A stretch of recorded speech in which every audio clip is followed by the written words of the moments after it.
معزز و موقر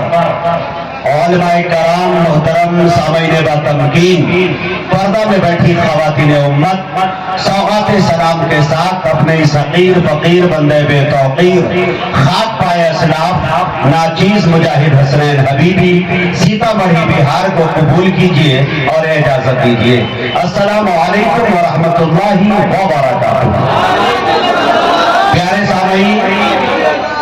پورے ملک ہندوستان کا کوئی ایسا خطہ نہیں، کوئی صوبہ نہیں، کوئی ضلع نہیں جہاں مجھے اپنے اکابرین کی دعاؤں کی برکت سے اور رب کی عنایت سے مجھے جانے کا موقع نہ ملا ہو۔ لیکن یقین جانیے کہ چھپرا مجھے لگتا ہے پورے ہوش و حواس میں پہلی مرتبہ پروگرام کے اسٹیج پہ آیا ہوں، چھپرا کی ضلع کے اندر، اور وہ بھی آپ کے بستی کے اندر آنے کا موقع ملا۔ رستے پر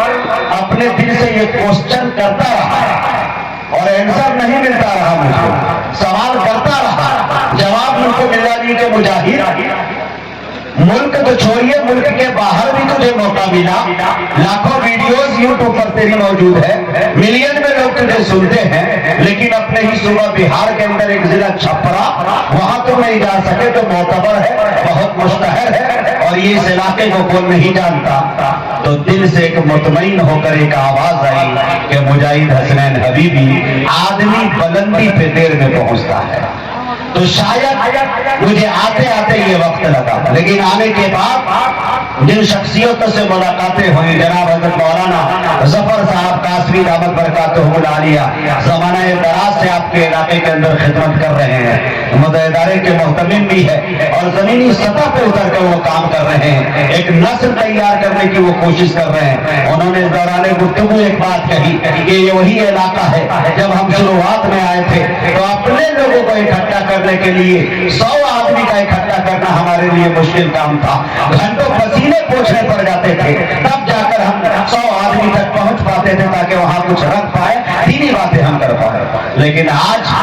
آپ کا یہ مجمع دیکھ کر، آپ کی یہ محبتیں دیکھ کر لگتا ہے کہ اس زمین کو خوب سنوارا گیا ہے، زمین کو زرخیز بنایا گیا ہے۔ وہی میرے دوستوں، مجھے بڑی خوشی ہوئی اس بات کی کہ آپ کے علاقے کے اندر، اس بستی کے اندر قاری ارقم صاحب قاسمی کی شکل میں ایک نایاب تحفہ آپ کو ملا۔ بندے خدا اتنے اچھے انداز میں اور لہن داؤدی میں قرآن کریم کو پڑھتا ہوا نظر آ رہا ہے، ورنہ میرے دوستو قرآن کریم کو یعلمون تعلمون پڑھنے والوں کی سنکھیا کم نہیں ہے۔ بندے خدا کو میں نے دیکھا اور جانا، آپ پیشاد العلوم اکل قوا سے پڑھے ہوئے ہیں، آپ قاسمی بھی ہے، اور لہجہ اتنا پیارا کہ مولانا ظفر جیسی شخصیت جو ہے تعریف کرنے پہ مجبور ہوتے ہیں اور کہتے ہیں کہ طبیعت چاہتی ہے، الجھ جاتی ہے، تو دل کرتا ہے کہ ان کے پیچھے میں نماز پڑھوں تاکہ میرے دل کو، میری روح کو تقویت اور سکون مل سکے۔ ایسا لہجہ ادارہ نہیں چل رہا ہے، مکتب کی شکل میں بچیاں اس کی اسکول بھی جا رہی ہے، تمام گھر کے کاموں کاج کو بھی کر رہی ہے، اور 3.5 سال کے اندر بچیاں میری حفظ مکمل کر رہی ہے۔ خدا کی قسم، یہ قرآن کا معجزہ ہے کہ نہیں؟ قرآن کریم کو اگر ہم پڑھنا نہیں سیکھیں گے تو بتائیے رب کے سامنے کیا منہ دکھائیے گا آپ؟ اس لیے اپنے قاری قرآن کی عالموں کی عزت اور احترام کرنا سیکھیے، ورنہ آنے والی نسلیں جو ہماری ہے میرے دوستوں یہود و نصارہ پہ مر جائے گی۔ اسلام میں تو رہے گا بظاہر دیکھنے میں، لیکن اندر سے کھوکھلا ہو چکا ہوگا۔ اس لیے مجھے بڑی خوشی ہے اس علاقے کے اندر، آپ کی بستی کے اندر۔ دوسری بات جو مجھے پتا چلا کہ اس بستی کے اندر مسلمان تو ہے ہی ہے، لیکن اس کے کئی گنا زیادہ تعداد میں ہمارے برادران وطن ہیں، جسے ہندو بھائی ہم کہتے ہیں۔ اور ہندوستان کی خوبصورتی اگر دیکھنی ہو تو ایک مرتبہ آپ کے بستی کا سفر میں کرنے کو لوگوں کو کہوں گا کہ یہاں کے لوگ، ہمارا دھارمک پروگرام ہو رہا ہے، ہمارا یہ مذہبی پروگرام ہو رہا ہے، اور اس پروگرام کے اندر بڑھ چڑھ کر ہندو بھائیوں نے، برادران وطن نے حصہ لیا کہ آپ کریے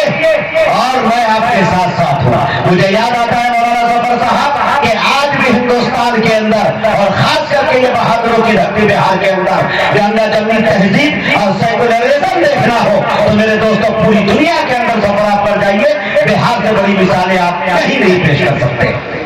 مجھے یاد آتا ہے